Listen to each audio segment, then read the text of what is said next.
Zero, one of the main protagonists in the Drakengard trilogy. Some consider her a villain, a traitor, a monster, a sister, a singularity. But what do you consider her? Zero is one of the 6 Intoners of Drakengard 3. In this video, I'm going to walk you through her life story, from the beginning to everything currently available across various media.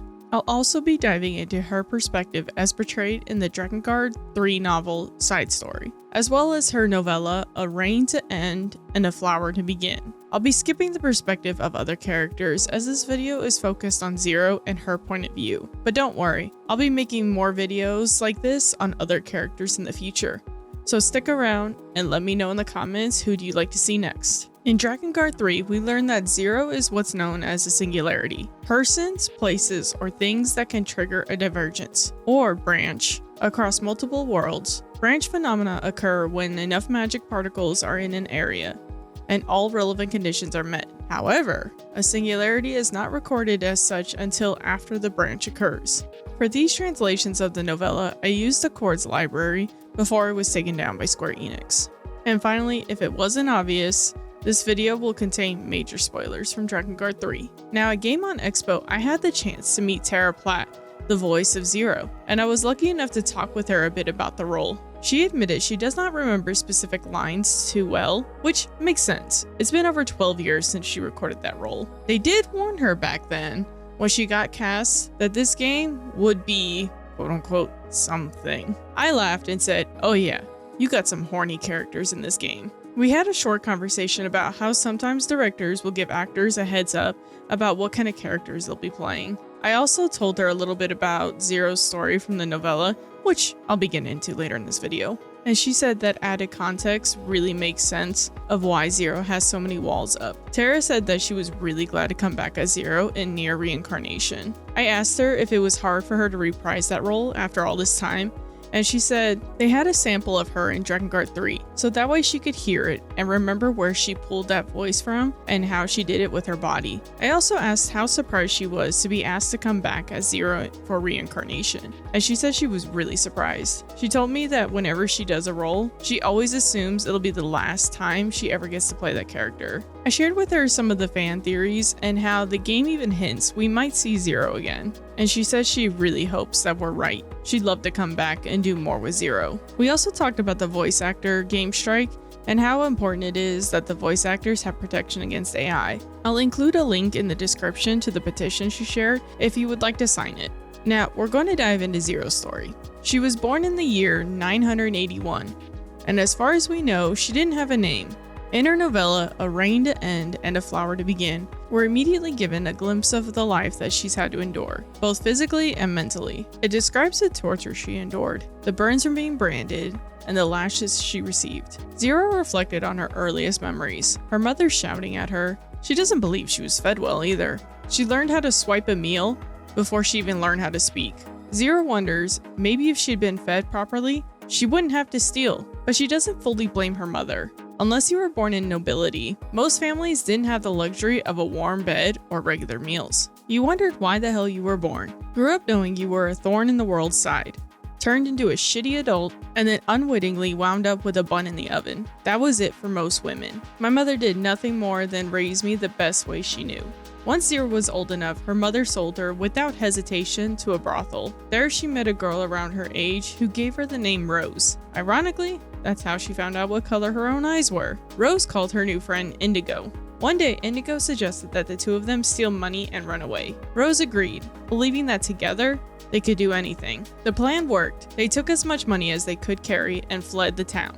But outside the city, a man was waiting on horseback, a regular patron of Indigo's. Rose realized too late, she wasn't part of the plan. They were going to kill her. The man and Indigo rode off, leaving Rose behind to be caught by pursuers. If they hadn't arrived, she'd be dead. But Rose never resented Indigo. Instead, she asked herself, why did I trust someone again? Of course, it was her fault for being fooled, was what went through her head. Rose thought, next time, I'll do better. And that chance came several months later. This time she took the gold with ease, and to make sure no one chased her, she killed everyone. The procurers, their underlings, and even the women. It wasn't hard. She waited until everyone was asleep, poisoned the drinks, then finished them off one by one. She took as much as she could carry and fled before dawn. No one chased her, but what she ran into was worse. Bandits. They stole everything and let her go. The pain of failure hit harder than anything. She bided her time with the bandits, waiting for the right moment to escape before they could sell her off again. She didn't bother stealing money.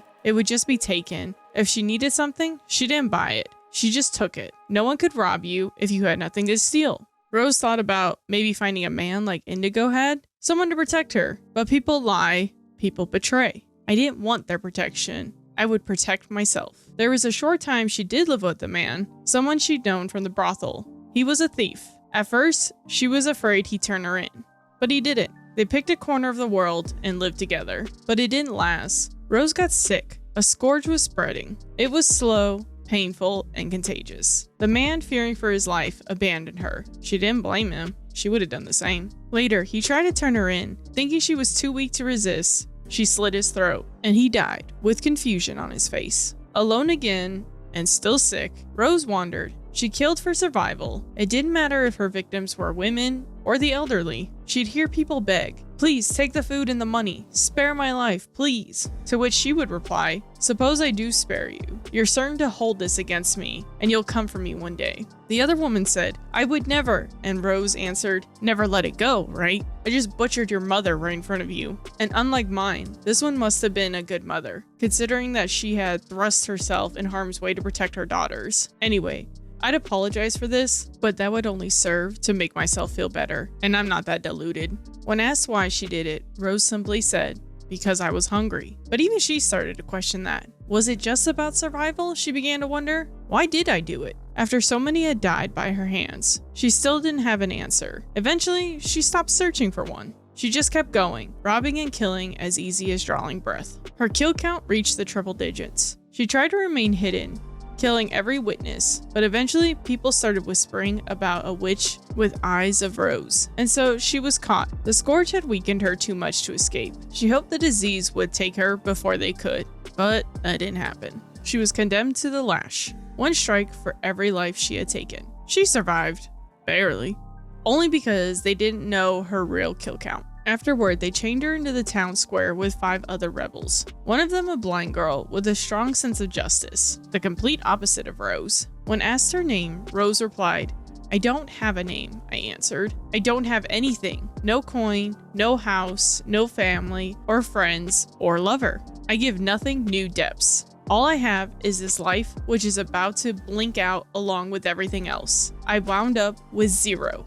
Jack shit." And that's how she became 0. The girls around her died, and the last one would have been burned alive along with the rest. 0 thought about the blind girl's words. What we did was right, and it was. Only the world could be called wrong. This world full of lords who shit on their people. This world with smug murderers like me. This world where those who stand up on behalf of the weak are crushed like so many worms. Then she screamed, "This fucking world is trying to kill me. Fuck that. Fuck the world. Fuck you all. You fucking die. Fuck you, fuck you, fuck you." Then suddenly, a flower appeared before her. A rose-colored flower, like her eyes. She thought she was hallucinating, but she longed to touch it. She never desired anything like that before, and she loved it. As its petals filled her vision, she greeted the flower with a quiet smile. It revived her, healing her wounds and curing her disease. It took root inside her, blooming in her right eye, and gave her the power of an intoner. Intoners can manipulate magic through song. With intoner mode, 0 becomes nearly invulnerable. Her speed, reflexes, and power increase dramatically, though this comes at a cost. It strains the user's body and can't be sustained for long. They also have incredible healing powers and can even be resurrected,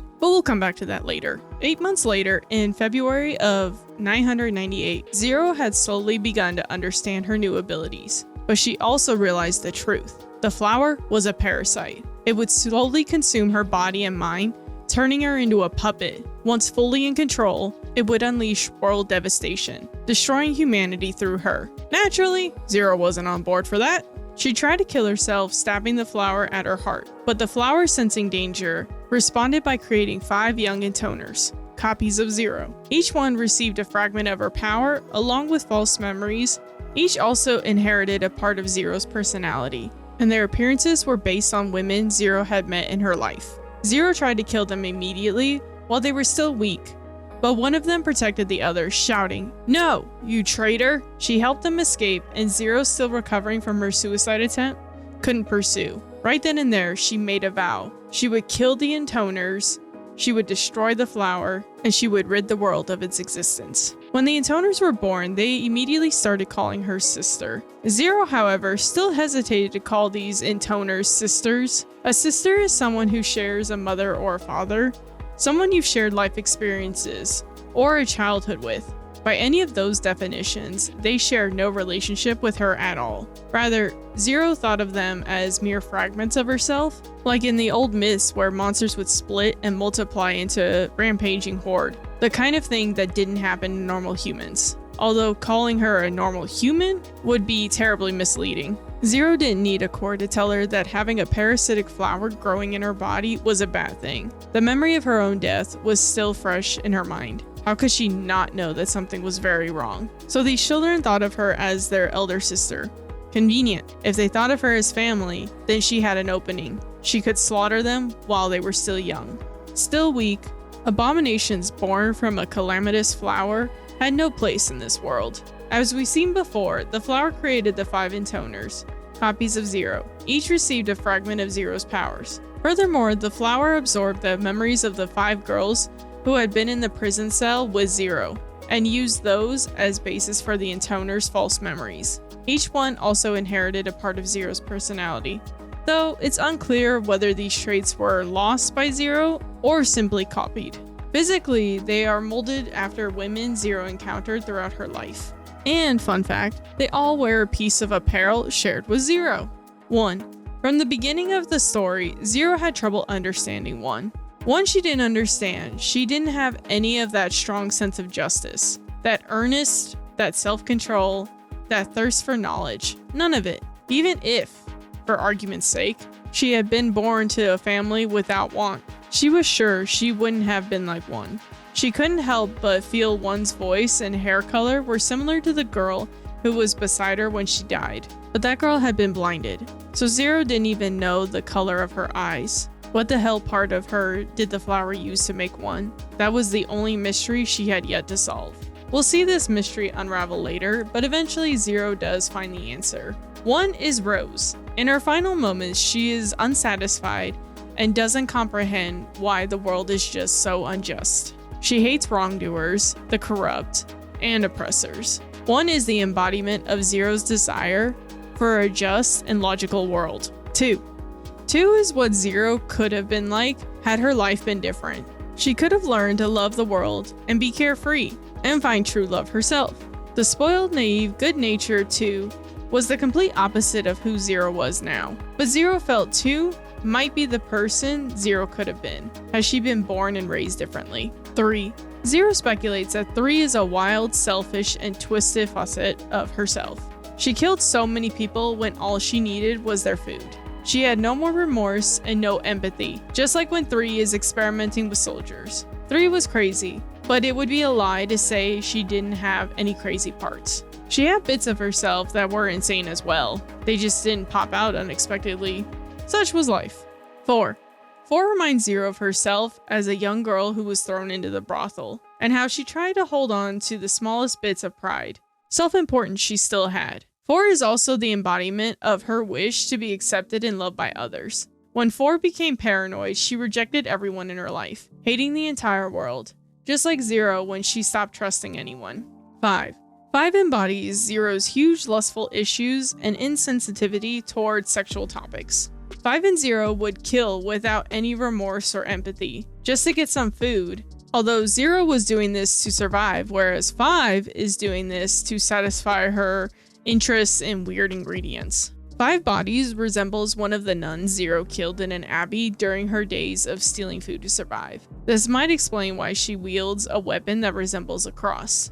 In March of the year 998, Zero was in the Land of Seas, hunting down her sisters. She needed to kill them all. During her journey, she came across Michael. Their first meeting wasn't exactly on the best terms. Michael tried to kill Zero as soon as they met. Zero may have thought of Michael as a prick, but she really needed his strength. She didn't want to make any more mistakes. If she was going to kill her sisters, she needed the strongest dragon in the world to help her. Michael realizes that the flower is inside Zero, and instead of killing her, he decides to speak with her. Michael takes Zero to the land of sand and explains that he knows about the flower within her. It's tied to the dragon's race. Dragons have been the natural enemies of the flower since ancient times, and they are the only creatures in existence capable of destroying it. Zero needs Michael's help to destroy her sisters. Then after everything is over, he can kill her. A side note here, Zero doesn't fully agree that the dragons are the natural enemies of the flower. She considers that idea nothing more than elder talk, ancient stories with no real proof behind them. They travel together to the land of mountains, where Michael wants to test Zero's strength. He continues to test this by taking her to the land of forest, where the two of them fight. If Zero can defeat him, he promises to become her friend and companion, ready to face any challenge the flower might throw at them. Zero defeats him, and, as promised, Michael agrees to fight by her side. Next, we move on to the Dragoon manga Utahime 5, translated as Drakengard 5 Intoners. It's a short manga, only 3 volumes long, and it takes place shortly after the Intoners were created. In this story, the Intoners traveled the world as a sort of superhero group. They want to save the world from the Lords of the Lands. The events take place in June of the year 998. Now, like I said before, I'm not going to go too deep into their side of things. This video is focused on Zero. I plan on to make more videos later that will explore the Intoners in detail. We see Zero again, still not at full strength, but determined to go after her sisters. She rushes to the cathedral city where they're located. She and Michael come flying in, only to find a massive black flower, and the Intoners have lost control. Her sisters are rampaging, and in doing so, they release the flower that was sealed within the city. The flower that was devouring Zero wasn't the only flower. There were others. And a quick side note, the way this sentence is worded makes it seem like there might be more flowers in the world.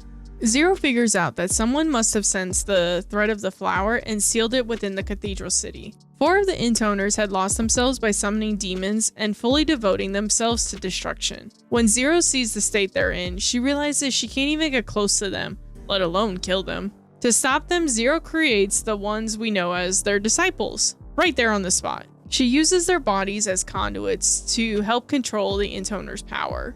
The disciples absorb some of that power, allowing the Intoners to return to a more stable state. Any creature would have worked, but the only ones nearby were some birds. Michael then sets the flower ablaze, trying to take the Intoners down with it. Once the black flower is gone, it's time for Zero and 1 to confront each other.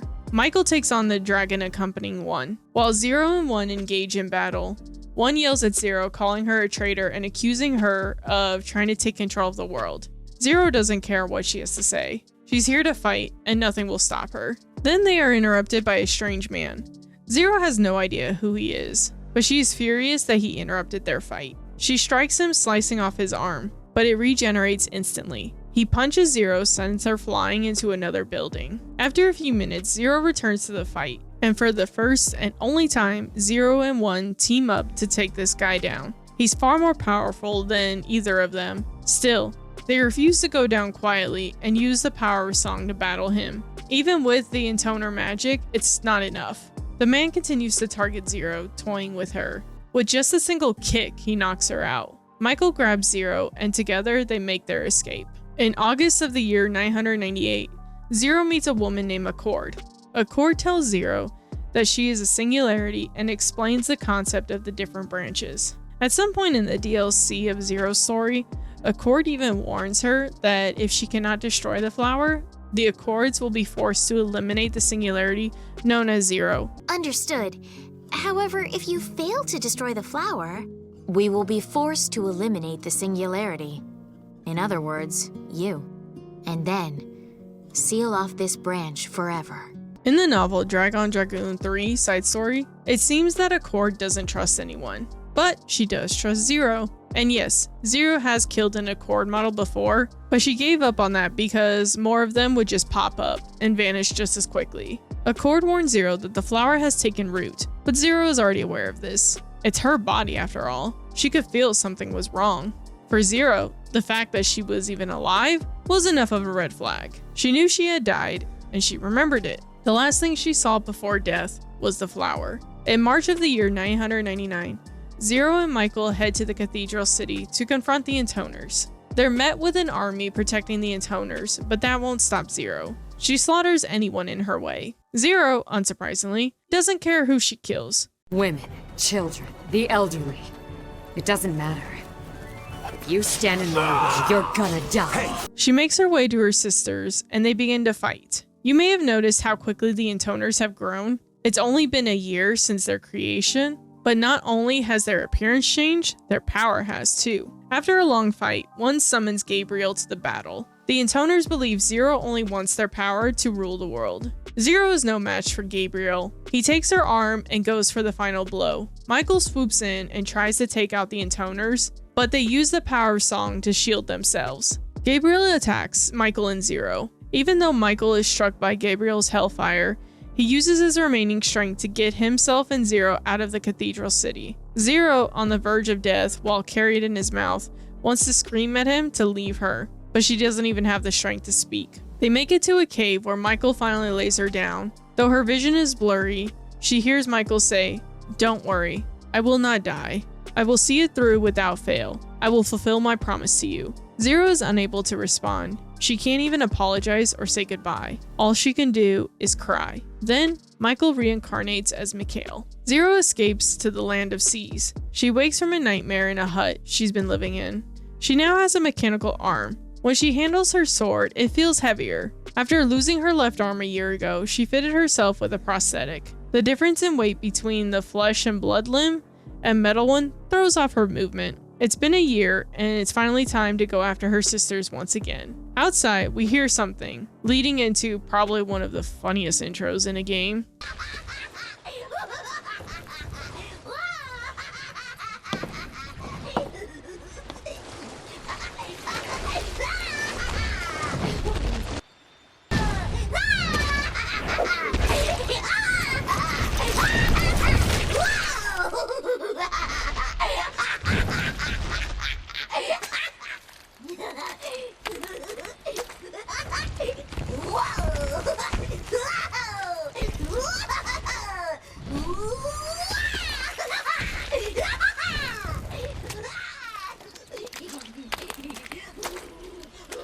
Knock it off! How many times have I told you? Don't roll around in the fucking mud!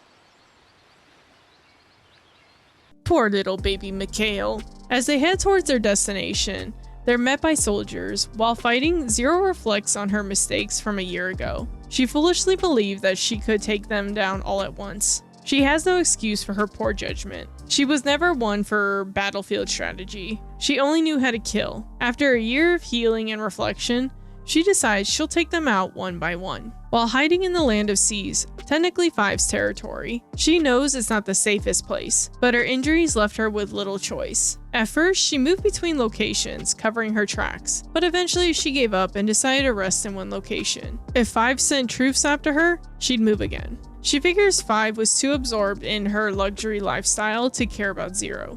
Zero knew about the previous ruler of the Land of Seas, also a lavish spender who taxed the people into ruin. All they did was trade one tyrant for another. Fun fact, when Zero rides on Mikhail's back, the wind causes her hair to tangle in the flower. Also, the reason some of the game scenes show Zero with the flower in her eye and others don't is to visually mark flashbacks. But Yoko Taro confirmed, and the novel's support, that the flower has been present since day one. Zero reaches Five and they fight in a coliseum. Five uses the power of song and her disciple Dido to summon Fanuel. After Zero and Mikhail defeat it, Five is completely drained. She can't even move a finger. Zero uses this chance to repeatedly stab her. Mikhail asks her to stop, but he doesn't understand. The flower is like a weed. When Zero turns around, all of a sudden, Five stands up, but then Dido finishes her off. In the novel, it describes that he slices her into pieces, arms, head, and more. Five's treatment of Dido was unimaginable, and you could tell by the way he stomped on her corpse into something unrecognizable. The tremendous power of song was not something that could be used without a price. Utilizing it increases one's sex drive. This was one of the reasons behind the unusual lust that plagued Intoners.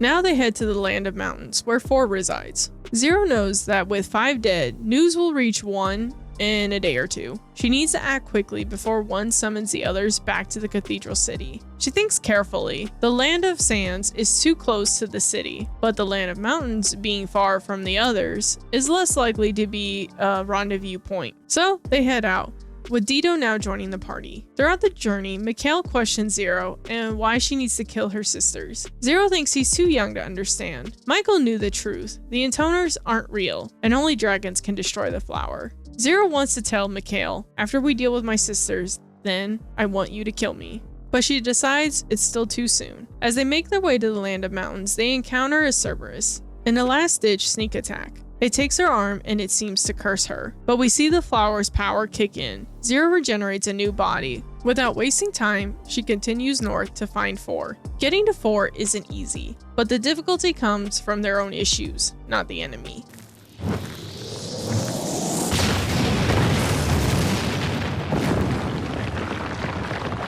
You dumbass! Oh, Zero!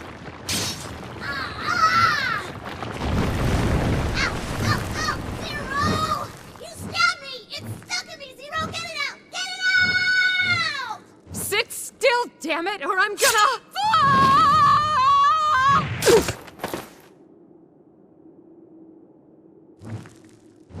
You're mean, Zero! Mean? You're a fucking idiot! 4's waiting. Fine.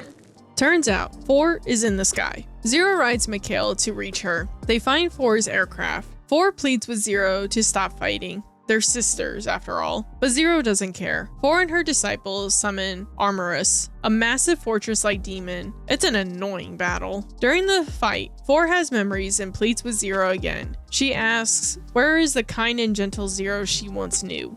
She recalls how Zero used to protect her from bullies, but Zero insists that she was never like that. This is an example of the flower implanting false memories in the Intoners. When Zero reaches 4's ship, she suddenly drops her sword, and it seems to shift into a more gentler personality. 4 holds her and begins to reveal where the others are. Once Zero gets that information, she stabs 4, and does so repeatedly to silence her. Zero also notices that Mikhail has evolved again. Wait a second. Dummy, come here. Huh? Don't you look different from before? Different? Whoa! What the heck? Whoa. Whoa! Whoa.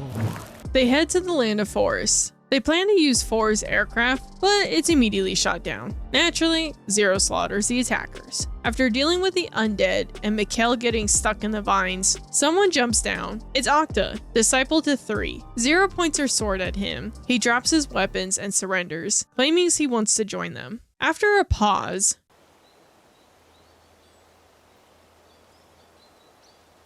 You what? I surrender. I came here because I want to join your cause.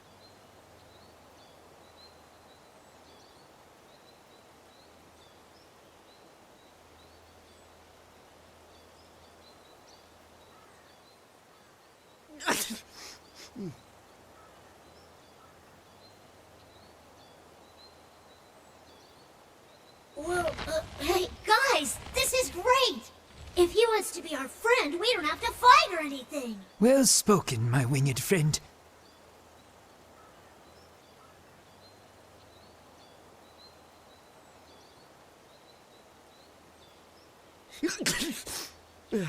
Shit.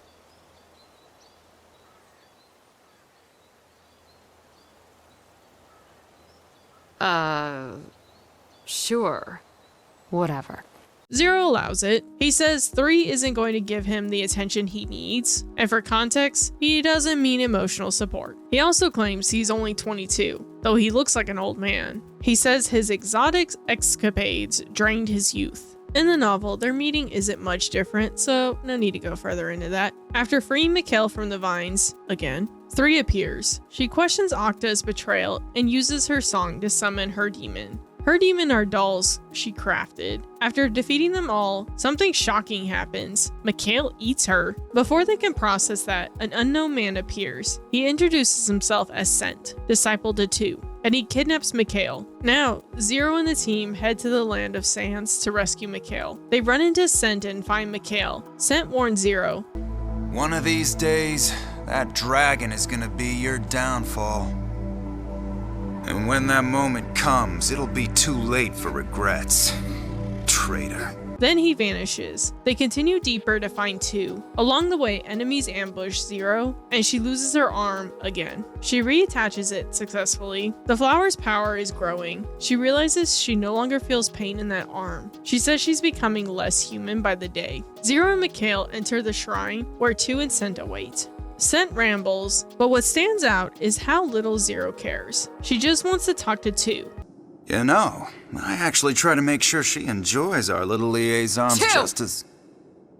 She sees that 2's mind is broken from her own song's power. Sent refuses to give her up and has 2 summon her demons. At the end of the battle, Mikhail blocks the attack, defeats the demons, and then takes out 2. Zero notices he has evolved again. Now Sent offers to join Zero's group. It is time to head to the cathedral city to fight 1. Mikhail and Zero take to the sky, and none other than 1 and Gabriel are there to meet them. They trade blows back and forth, and eventually, 1 and Gabriel disappear. Now Zero joins the disciples on the ground. As they start making their way towards 1, Gabriel attacks the team. Mikhail chooses to deal with him, while the others continue to find 1. Once they reach the cathedral, Zero tells the Intoners this is it. She informs them that she won't be needing them anymore. She explains that they will not be able to maintain their human forms without an Intoner's power, and that sooner or later they will disappear. So, before that happens, she returns them to their old forms. Now free, she says one final goodbye. Zero finally arrives at 1. 1 is sitting on her small throne reading a book. She explains that she read about how this city is the origin of magic. She thought that if she studied these books, she might find more information about her sisters and the purpose of the Intoners. Then she summons Gabriel, who comes flying in with Mikhail in his mouth. After you fight Gabriel, he hits Mikhail and Zero with his Hellfire attack. Zero tries to order Mikhail to reincarnate so he can keep on living. Mikhail explains that dragons are only gifted with a single wish, which allows them to reincarnate. He plans to use his life to defeat Gabriel, and with that final wish, he launches one last attack against them, but it still doesn't kill them. So now it's up to Zero to finish them off. Zero didn't want it to be this way. Mikhail had such a long life ahead of him. Zero defeats both Gabriel and 1. She walks slowly back to Mikhail, but then the unthinkable happens. She is stabbed from behind. The attacker reveals himself to be 1's brother. He explains that 1 created him as a failsafe, in case she failed to kill Zero. He used the sword forged from a dragon's fang to pierce her. With her final breath, she tells Mikhail, "Thank you." Now, from the wise words of Accord, Time doesn't always flow in a single direction. now we are on Branch B. This timeline picks up back in the Land of Forest. All of the disciples are with Zero. They come across 3, and in her dying breath, she shares that 1 was there. She had lured 1 to the forest to kill her, but she failed. Then when they try to find 1, she's already dead, and 2 is dancing around her. Dito goes in for the killing blow on 2, but Sent stops him, killing Dito instead. Now Zero and the remaining disciples must fight 2 and Sent. After some time battling, Decadus manages to stab 2, but she also lands a fatal blow on him. Sent and Octa clash, and Sent kills Octa. Zero then lands a devastating blow on Sent. With their final breaths, Sent and 2 summon Raphael. Raphael unleashes poison during the fight. After Zero and Mikhail manage to defeat him, the poison ends up killing Mikhail. Zero then makes a desperate gamble. Using the flower, she forms a pact with Mikhail, offering her life to save him. When Mikhail comes to, he looks around for Zero, but then we hear a child's voice. We don't see Zero, but Mikhail apologizes and says, "Let's get going." And that concludes Route B. Now for Route C, it opens back up in the Land of Sands, and Zero is accompanied by all of the disciples. There seems to be a curse on Mikhail of some sort. he has de-evolved back into his original form. They make their way to the cathedral city to go after 2 and 1. They find 2 and begin to fight her. Scent also joins the battle. 2's mind is fading. She's losing herself to her song. When the fighting ends, 2 makes her way to Scent, and Dito stabs her from behind, and then the others also jump in to finish her off. But it was a trap. 2 had lured the disciples in close and then self-destructed, taking them all with her. Mikhail's curse still isn't lifted, so all that remains is 1. When 0 and Mikhail arrive at the giant hall where 1 is, she's sitting on her throne reading a book. 1 has figured out 0's plan, why the Intoners need to die. 1 agrees that this world has no place for them, but 1 doesn't trust 0 to finish the job after she's gone. She wants to be the one to kill 0 instead. 0, in turn,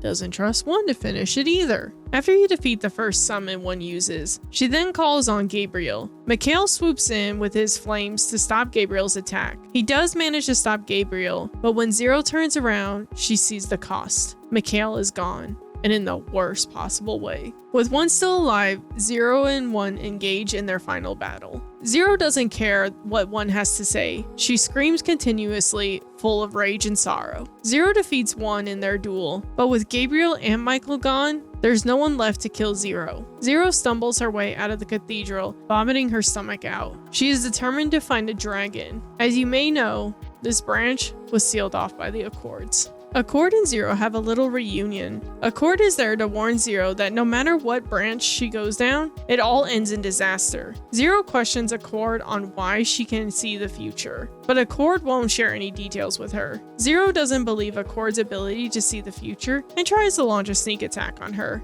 but Accord blocks it.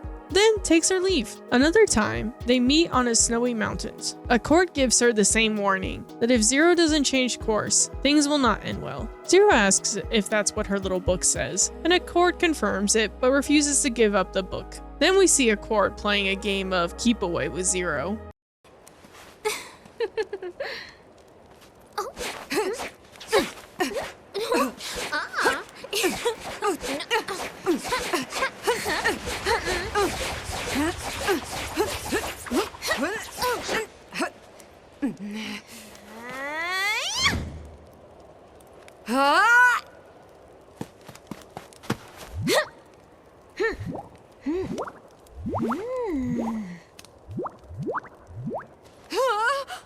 Accord explains that she was instructed not to get involved, but no one told her she couldn't offer some advice. Accord also explains to 0 that they are recorders. They record world events from ancient past to the distant future. 0 tells her to basically fuck right off. Accord responds, sure, but with all the bad endings 0 keeps getting, I'm tempted to help. Accord then tells 0, please wrap things up so it benefits all of us. 0 doesn't need Accord to tell her that. The next time they see each other, Accord actually offers to let them handle the Intoner business, but 0 refuses. She wants to handle it herself. Accord warns her once again that if they cannot handle the effects of the singularity 0 is causing, they will be forced to neutralize her. Branch D begins in the land of mountains, with 0 after 4. When 0 finds 4, the flower is taken over her. She talks about wanting to destroy the world. 4 then summons a dragon.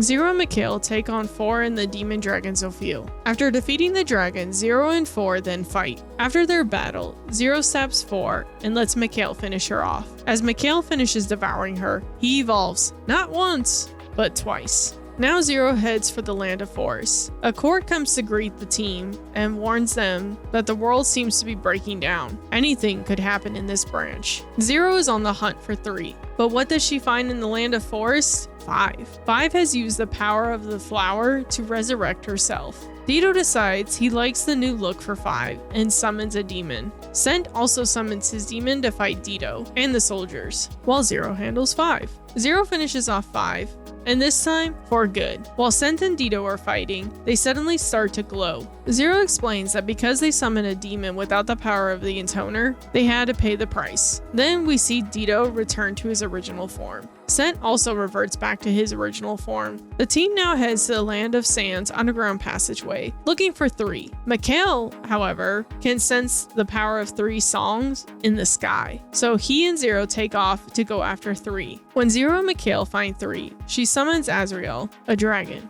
It's a challenge for Mikhail. Azrael keeps jumping around, making it hard to hit him. Decadus joins the fight. He summons his demon, and then reverts back to his original form. With the help of the demon, Zero and Mikhail are able to defeat 3. Now it's time to head to the Cathedral City, where 1 is. Immediately, Gabriel is there to greet them. Zero and Mikhail are separated. Zero makes her way to 1, and they begin to fight. It's the same conversations ending C. Neither one of them trusts one another to get the job done. Octa jumps into the battle to help Zero fight 1. He summons his demon, and then reverts back to his original form. But 1 song is too much. Zero is losing the battle. Then all of a sudden, Accord jumps into the fight and helps Zero. Accord drops 1 shield just long enough for Zero to deal the final blow to 1. Zero sees Accord, and with her last breath, Accord asks Zero to help her. Zero responds, "Tell the old world I said hi." Mikhail comes down and meets Zero. She tells him this is it. Once the flower is in full bloom, you have to destroy it.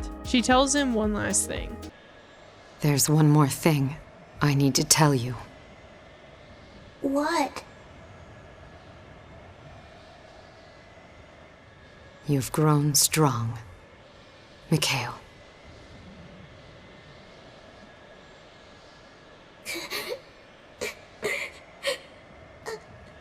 Zero.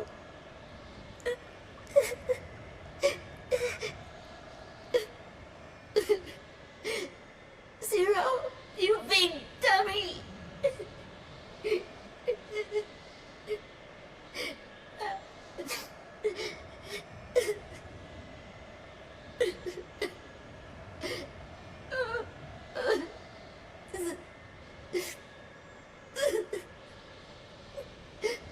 Then everything turns white, and it's the final battle everyone loves so much.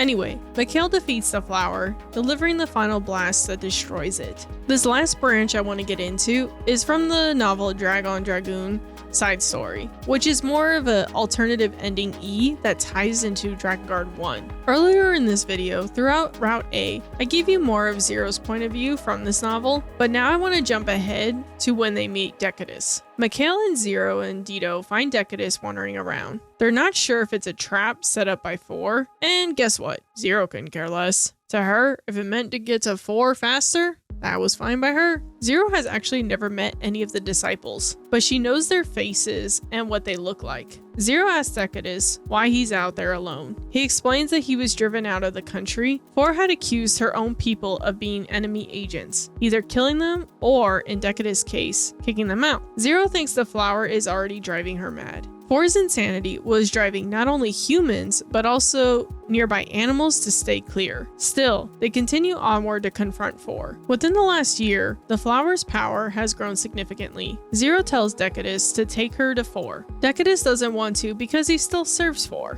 but Zero says she'll make the choice easy for him. If we leave her here as she is, 4 will slaughter every human being in this country. Countless innocent people will die. Is that okay with you? Eventually, he stands up and walks away. Even though he remains silent, his destination is clear. As they continue walking, all of a sudden, they hear a familiar but somewhat crazed voice from above. It's 4. Decadus begs her to stop, saying what she's doing is dangerous. Why'd you show up with that waste of space?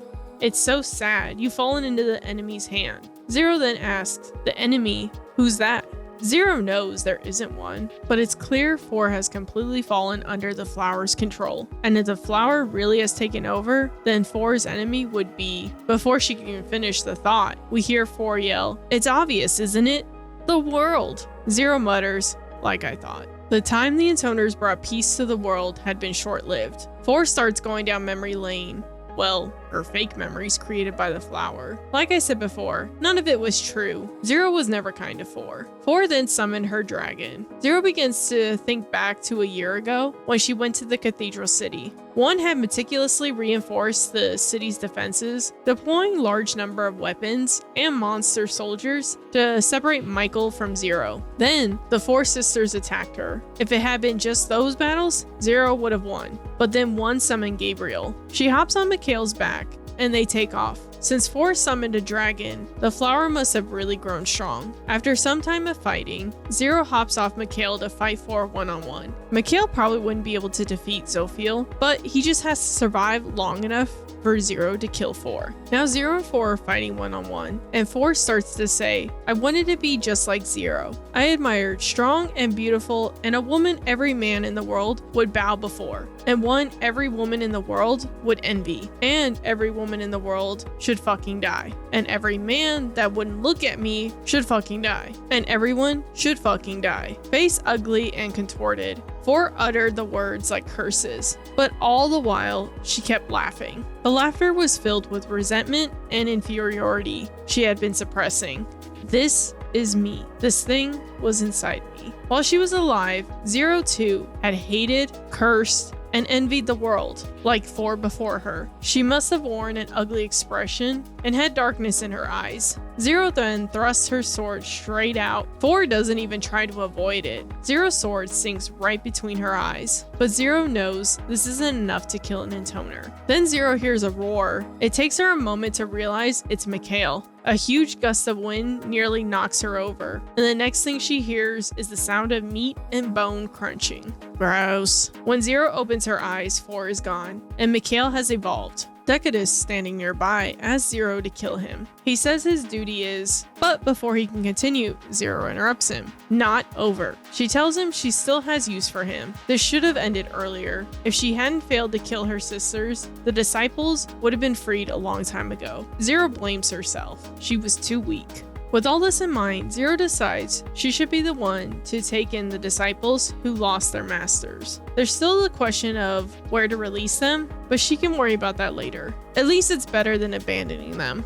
They now move on to the land of sand. They find Sent wandering around by himself. When they ask where 2 is, Sent says that it's a secret, but Zero isn't dumb. She's able to figure out something happened to 2. She whispers in Sent's ear, "Didn't you think about following her?" Sent tries to play it off, telling Zero he has no idea what she's talking about, but Zero figures it out. 2 is dead, probably suicide. Zero knows it wasn't natural causes, and 2 was too strong to have been murdered. Zero, being unable to kill herself due to the flower, knows her sisters, imperfect hosts, might be able to do what she can't. If it were before the flower took over, and as the conditions were right, she supposes it wouldn't be impossible for her to kill herself either. Zero asks Sent to join them. If Sent had decided not to follow 2 to the grave, she could only bring him along. Disciples can't exist without their Intoners. They make it to the land of forest, but something's different. Dito and Mikhail talk to Zero and ask her about what her sisters were like when they were all little. Zero simply says,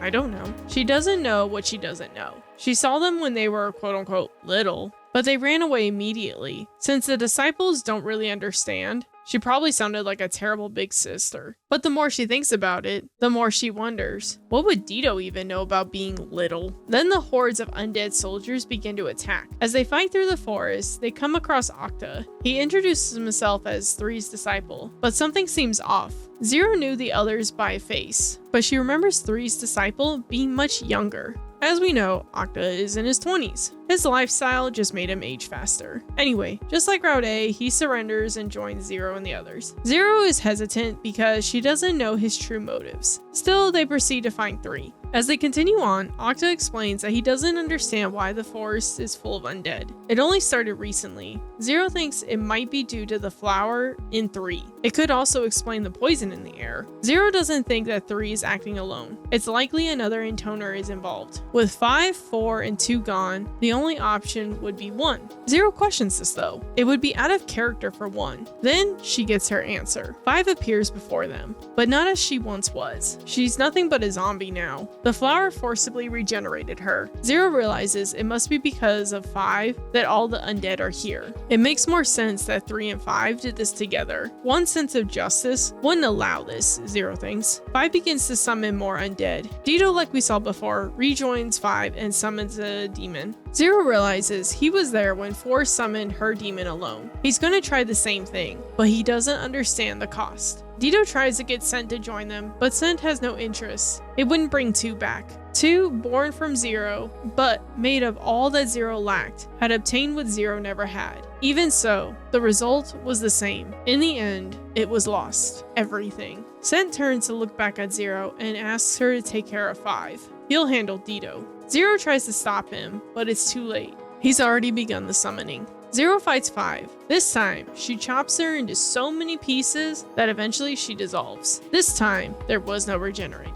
Just like in the game, Sent and Dito learn the price that they pay for summoning those demons. Zero explains to them that without their Intoners, they can't maintain their human forms. That's how she made them. When Zero created them, she had no intention of taking away their freedom, but they gained a sense of self as humans. Returning them to birds would be killing that identity. This situation was never fair to the disciples. That's why Zero decides to keep them with her for a little longer so they can remain human. Zero thinks, if I had killed my sisters before the disciples turned into human forms, none of this would have happened. Everything is my fault, my sins. Sent is okay with this though. He tells Zero that this way, he's able to keep his promise to 2. He explains that 2 told him not to die. Zero starts to apologize, but stops mid-sentence. She doesn't want to erase the mistakes with a simple sorry. Then, with a big smile on Sent's face, he vanishes into the light, and the bird flies past Zero. They continue to search for 3. With 5 gone, the poison in the air begins to clear.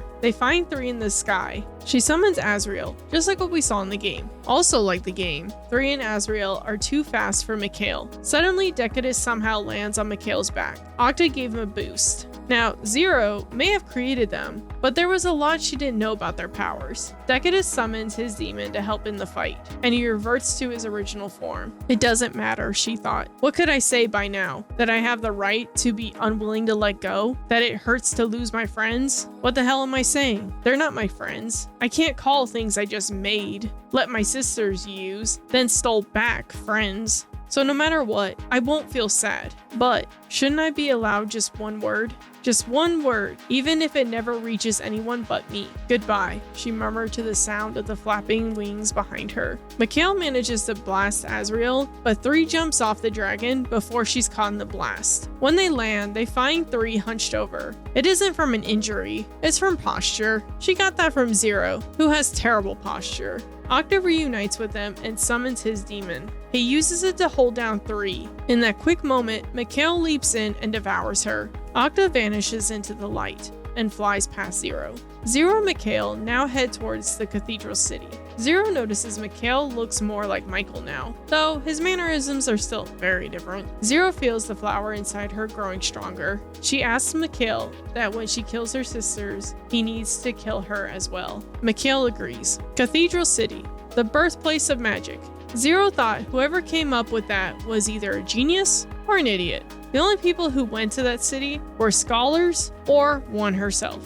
She also noted that if you asked anyone about the people from the old world, no one could trace their whereabouts. Zero, at this point, was still trying to understand 1. 3 she barely understood, but 1? How could she be born from 0? 1 wasn't hiding. She was ready to settle things once and for all. They found 1 in Gabriel. While they were talking, 0 asked 1 where her disciple was. 1 said she didn't have one, that it wasn't necessary, but 0 had a feeling 1 had created her own. She even tried baiting her into admitting it, but 1 didn't bite. 1 had enough power to rival 0, but 0 was still wondering, where was 1's disciple hiding? They fought throughout the city, exchanging blows. Gabriel and 1 eventually took off, but they tracked him easily. 1 wasn't hiding. They reached the same massive building seen in the beginning of the game. 1 was sitting on her little throne reading. They began discussing the black flower that had once been sealed in the cathedral city. One wanted to know who sealed it, why here, what this place was to begin with. If she could understand that, maybe she could understand herself, her sisters, and the power of song. One began to question things the moment she noticed discrepancies in her and her sister's memories. Her research hadn't provided an acceptable answer, but one thing was certain. This world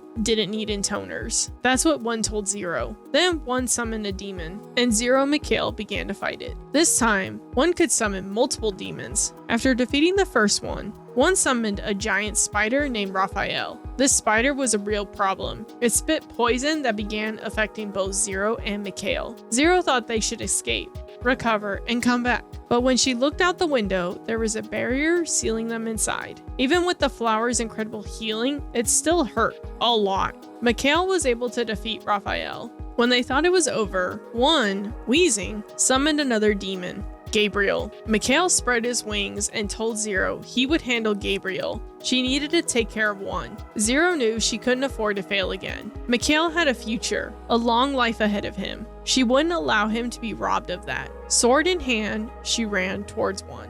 One yelled at Zero, "Even if they were manufactured existence, my sisters were alive. 2, 3, 4, 5, they lived. I will not just let you kill me, to be arbitrarily created and then just arbitrarily murdered. How could I possibly accept that? Can't accept it." Ah, that's it. Earlier, she said she hadn't found an acceptable answer. She's always been looking for that acceptable answer. She doesn't want to know the truth. She just wants to be able to accept it, accept herself, her fate, and her death. There I am.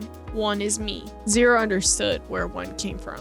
When she, a convicted criminal, had been on the verge of death on the execution grounds, she had cursed the whole world and thought, I can't accept it. She couldn't accept her lifetime of betrayal and deprivation.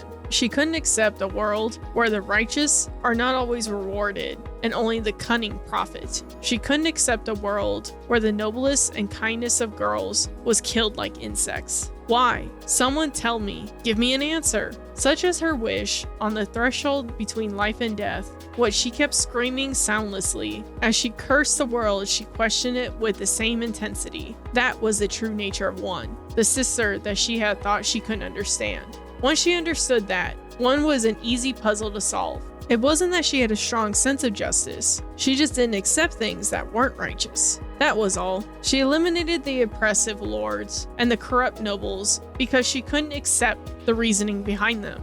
Zero landed the final blow to one, straight to her forehead. From behind, she heard Gabriel roar and something crashed. One slowly collapsed, black mist rising from her body. It was over.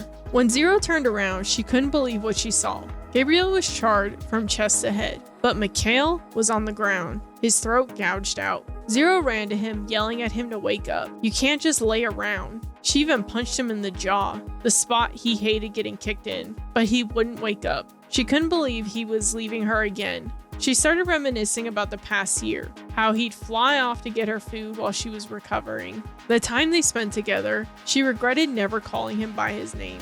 She wondered why the fuck it wasn't her. Why does she always survive while everyone she loved died? Why does the one who should die always live? She blamed the flower. She started to tear it from her eye, then paused. Could she use the flower's power to bring Mikhail back? She didn't want to be alone. She was scared to be alone. She had never wished for someone to live more. She placed her hands on her chest and began the summoning. I hereby form a pact. The magic within the cathedral and the power of song began to mingle, swirling together. A summoning circle appeared. She offered her life. In return, Mikhail would be bound by the accursed flower. A pure white light consumed her. The poison in the air cleared. Zero stood on her toes, listening for Mikhail's heartbeat. She noticed her clothes were on the ground, and she quickly grabbed them, only to realize she had transformed into a child. Mikhail woke up and looked around. He now had a flower in his eye. Zero was grateful to see him alive. Then she heard Mikhail yell her name. Before she could react, she was on the ground. She tasted blood.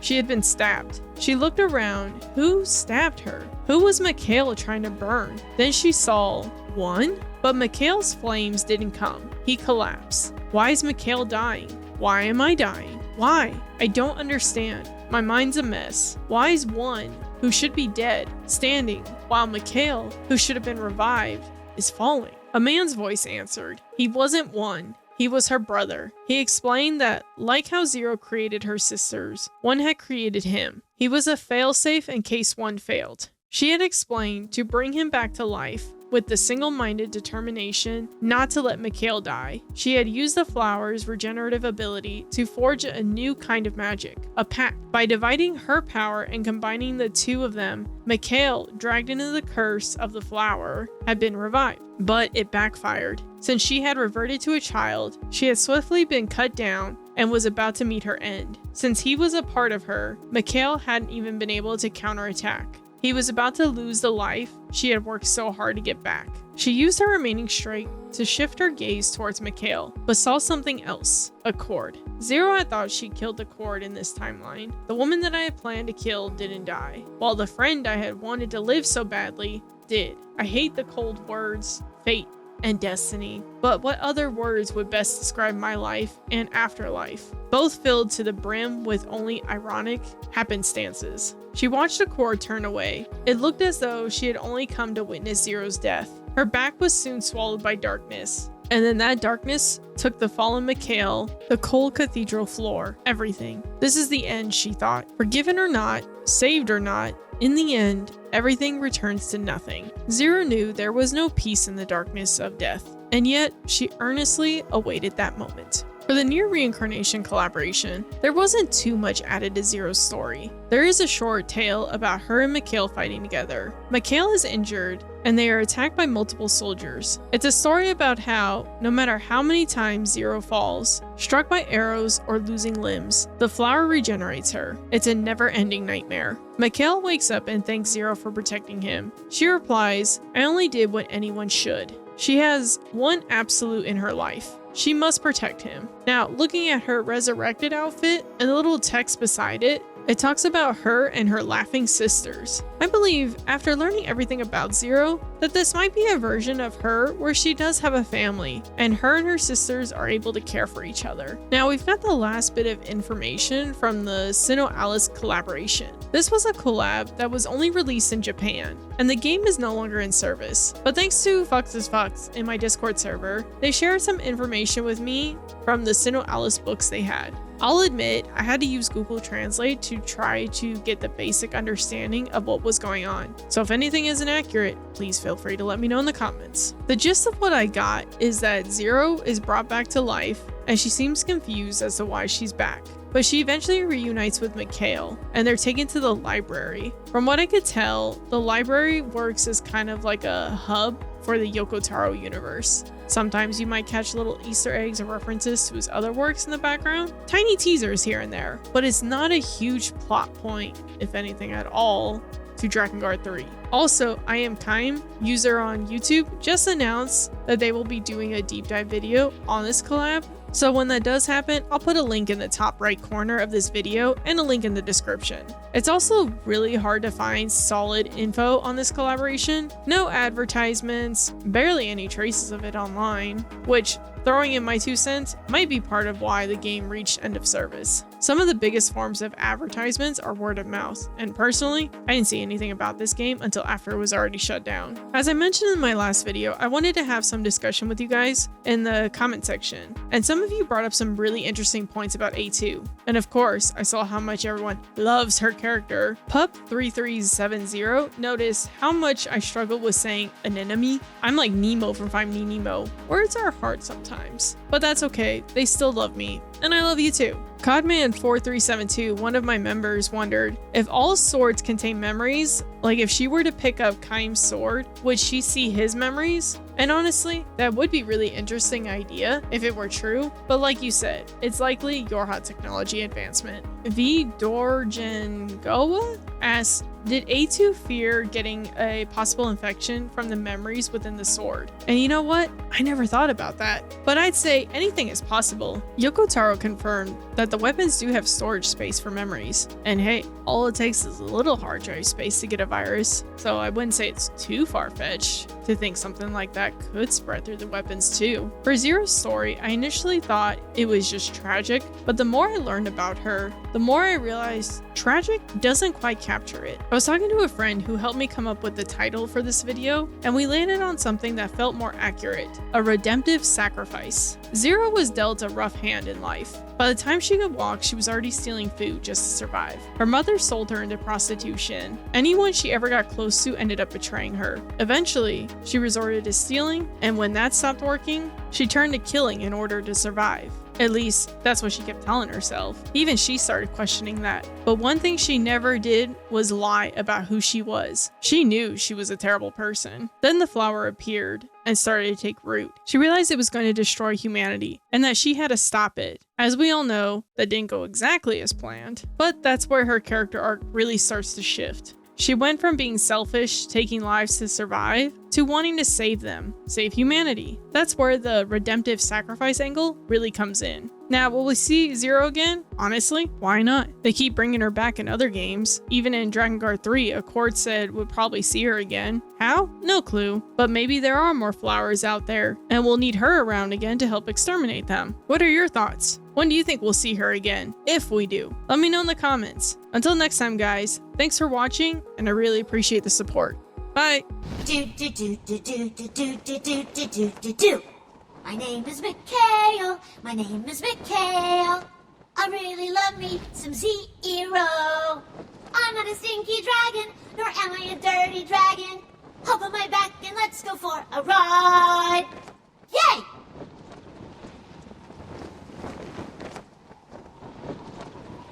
Do. It's time for verse 2. My name is Mikhail. My name is Mikhail. I also love me some rotten meat. Give me praise, give me praise, give me praise, give me praise. Tell me I'm the bestest. Hop on my back and let's fly through the sky. Yay! Hey, Huh? there better not be a third verse. What? Sing again and I'll kill you. Fine.